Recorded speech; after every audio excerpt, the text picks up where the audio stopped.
I want to thank the New England VegFest for the opportunity to join you today. And this is an exciting event for me, and it is fantastic to have an event like this right here at Worcester State University.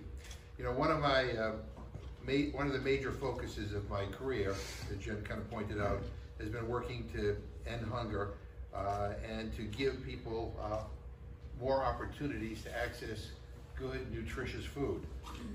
My very first boss, who I worked for, working my way through college, was Senator George McGovern, no relation, a big anti-war leader in the 60s and 70s, but also somebody who himself dedicated much of his career toward ending hunger and promoting nutrition.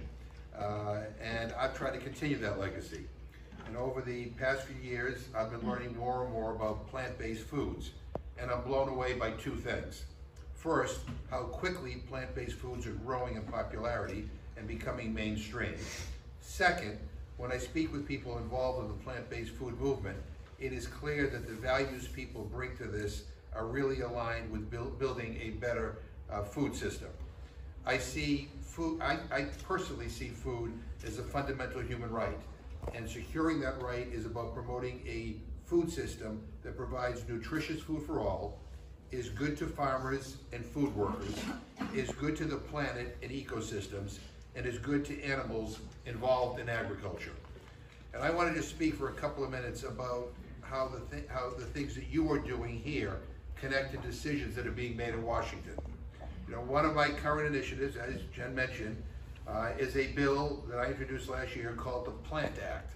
And I believe it represents an opportunity to support the work that all of you are doing by strengthening the support that USDA provides to everyone involved in plant-based foods. The U.S. is currently the global leader in plant-based foods, and consumer demand has skyrocketed.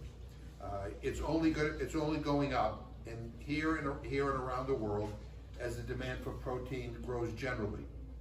But to be frank, our early successes have occurred mostly in the absence of federal support, and in some ways they've happened directly despite our national food and farm policies. Meanwhile, other countries are making big public investments in plant-based foods, and if we don't act to embrace the plant-based sector, we're going to miss an enormous opportunity. We need to align federal policy with this clear opportunity. And that's where the Plant Act comes in. It's a platform for making our agriculture policy work better for plant-based foods. And here's how it would work. USDA already administers programs that create opportunities for U.S. producers. They are great programs, but they are not casting a wide enough net, and plant-based producers are often left on their own. The Plant Act would help ensure that these USDA programs support farmers and companies promoting plant-based foods by ensuring that they are eligible for these programs.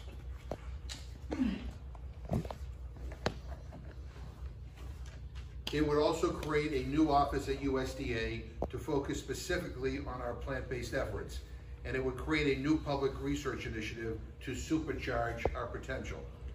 And here's the bottom line. This is not just about increasing our supply of plant-based foods, although that's an important goal.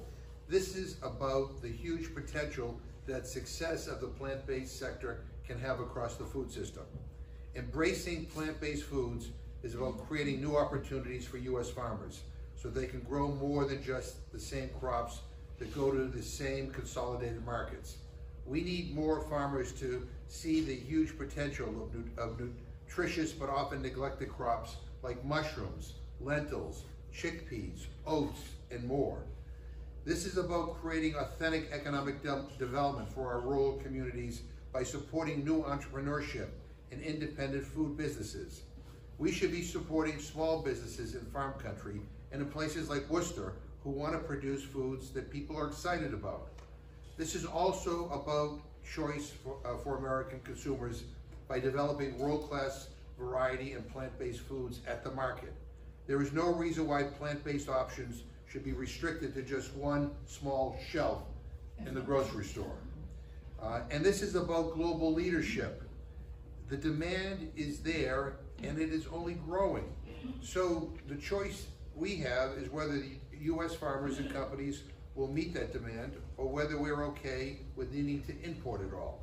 So the Plant Act is an exciting opportunity for farmers and food businesses, for food system advocates, for our rural and urban communities, for liberals, moderates, and conservatives, and for anybody who eats.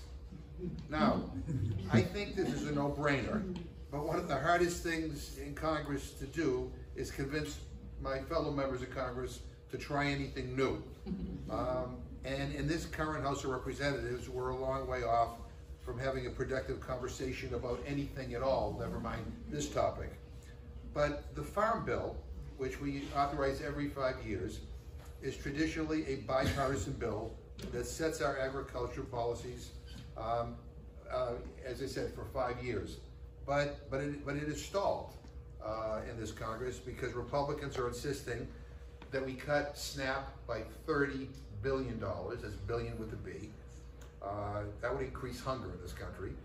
That we take away support from small-scale sustainable farmers and give it all to mega factory farms. It is a rotten, unacceptable proposal that we need to make sure doesn't advance because this would be a terrible thing to be locked into for the next 5 years. And those of us who think we can do better, again, need to keep pressing on. But look, although federal policy is important, policy alone is not going to decide the future of plant-based foods or our food system generally. Events like this really do have an impact because you are educating, you are getting people excited, and you are telling stories about what matters to you. Personal connections and shared experiences are powerful forces for change. I mean, it's raining out, and I see a ton of people out, going from tent to tent, food truck to food truck, and learning more about the future of plant-based food. So I just want to say that I want to be wind at your back. This bill, my hope is that we can get a working majority to try to move it forward, and we're going to continue to do that. And I look forward to any suggestions or advice that people have. I'll be here walking around, so come up to me. But I want to thank you all for being here.